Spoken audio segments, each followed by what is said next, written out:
Saat ini sendiri konflik antara Iran dan Israel telah memasuki babak baru. Babak di mana kedua negara sudah tidak tahan lagi untuk melakukan serangan besar-besaran. Dimulai dari serangan 13 Juni yang dilakukan Israel ke berbagai target di wilayah Iran. Iran membalasnya selama 3 hari berturut-turut. Hasilnya berbagai kota di Israel hancur. Balasan Iran sendiri membuat Amerika Serikat dilaporkan dalam situasi yang kritis.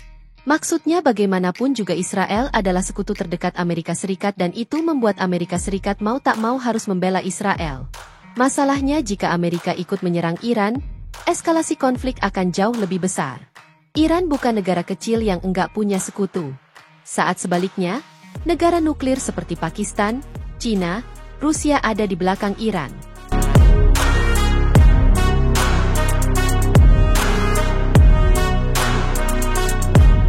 Seperti kata Pak Prabowo yang tentu saja telah memiliki sumber intelijen terpercaya, di mana jika Amerika Serikat benar-benar menyerang Iran, maka Rusia akan ikut campur dalam pertempuran tersebut.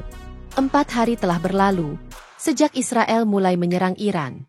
Seperti kita tahu di saat pembicaraan soal nuklir antara Amerika dan Iran tengah berlangsung di Oman, Israel yang tidak sabar dengan hasil dari negosiasi itu memilih untuk melakukan serangan secara besar-besaran ke Iran. Seperti dilaporkan oleh berbagai pihak, 200 jet tempur terbang menuju Iran. Usai sebelumnya, Mossad atau intelijen Israel mampu menyabotase sistem pertahanan udara Iran. Hasilnya serangan besar terjadi di Iran tanpa mampu dihentikan oleh sistem pertahanan udara. Pemimpin angkatan militer hingga warga sipil Iran jadi korban, hal yang kemudian membuat Iran langsung membalasnya.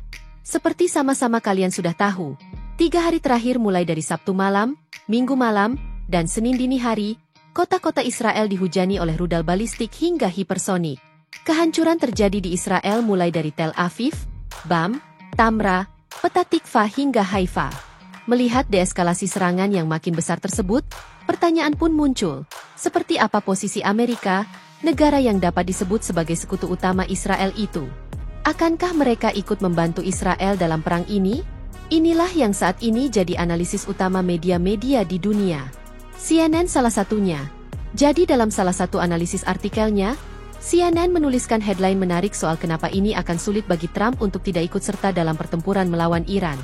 Di situ, meski dijelaskan bahwa Trump mungkin tidak ingin ikut serta dalam pertempuran langsung menghadapi Iran, karena tentu saja akan sangat merugikan.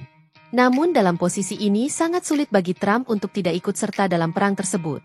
Menurut tim Gedung Putih CNN, mereka melaporkan bahwa Presiden sangat skeptis untuk melibatkan Amerika Serikat dalam pertikaian ini. Maksudnya, Amerika menolak langsung untuk terlibat. Karena jika sampai Amerika Serikat terlibat langsung dalam perang menghadapi Iran, langkah seperti itu akan penuh dengan bahaya. Hal itu dapat menyebabkan perluasan konflik di luar pihak-pihak yang bertikai saat ini dan menyebabkan perang terbuka yang melelahkan tanpa akhir yang jelas. Maksudnya di sini analisis intelijen menilai jika sampai Amerika ikut berperang menghadapi Iran, maka pihak-pihak lain diprediksi akan ikut berperang untuk membela Iran. Pakistan salah satunya negara nuklir ini mengatakan bahwa mereka akan berdiri di belakang Iran. Bahkan siap menembakkan nuklir jika Iran mendapatkan serangan nuklir dari Amerika. Selain Pakistan, seperti kata Prabowo, Rusia diprediksi juga akan melawan Amerika jika sampai Iran diserang. Dan sekali lagi itu akan memicu perang dunia yang sangat menakutkan bagi dunia termasuk Indonesia.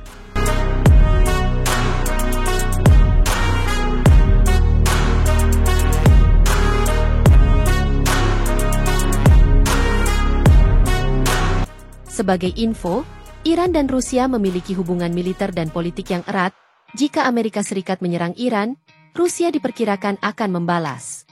Prabowo mengatakan jika Rusia dan Amerika terlibat pada pertempuran ini, hal itu akan memicu perang dunia ketiga bahkan perang nuklir. Dan itu kenapa saat ini kita dalam situasi yang sangat berbahaya atau very dangerous. Penjelasan Prabowo sendiri sejalan dengan analisis CNN tentang sulitnya posisi Trump yang sangat sulit. Mereka mungkin dituntut untuk membantu Israel sebagai sekutu terbesar Amerika. Tapi masalahnya jika Trump membantu Israel untuk menyerang Iran, bukan tidak mungkin negara-negara lain akan melawan, seperti Pakistan, China hingga Rusia. Saat ini baik tekanan untuk menyerang Iran dan membantu Israel, atau memilih untuk tak terlibat dalam perang di Iran tengah jadi pembahasan di Amerika Serikat. Dengan kurang lebih kondisi saat ini seimbang. Senator John Mann mendorong Amerika untuk menyediakan military intelligence and weaponry resources penuh, agar Israel dapat menghancurkan target-target lain termasuk pemimpin dan fasilitas nuklir. Senator Lindsey Graham juga memperingatkan bahwa jika Iran menyerang kepentingan Amerika Serikat maka perlu ada respons besar, termasuk menghancurkan infrastruktur minyak Iran. Lalu Senator Minority Leader Chuck Schumer dalam pernyataannya mendukung komitmen yang keras terhadap keamanan Israel, menekankan pentingnya dukungan diplomatik dan militer jika diperlukan.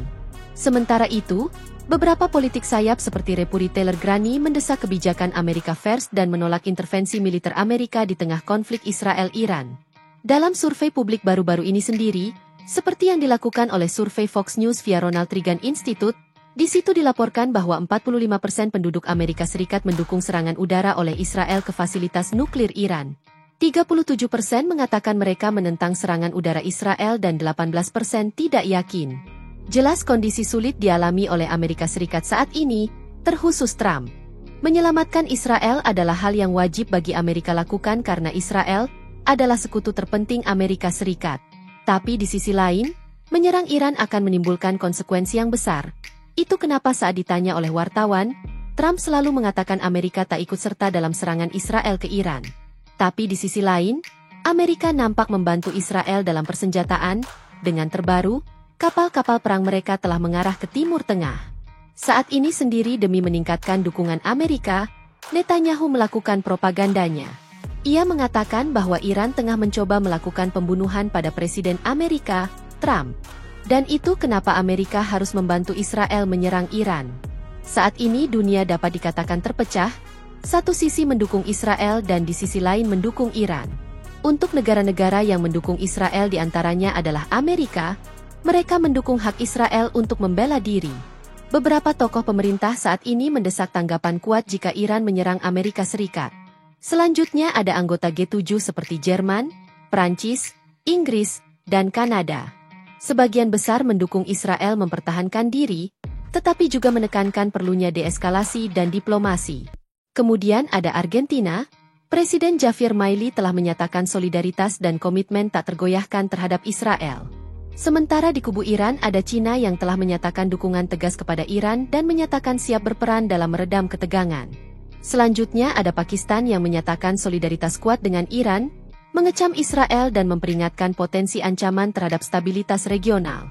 Irak juga membela Iran dengan mengutuk serangan awal yang dilakukan Israel. Irak juga telah membantu Iran dalam mencegat pesawat Israel yang melewati wilayahnya.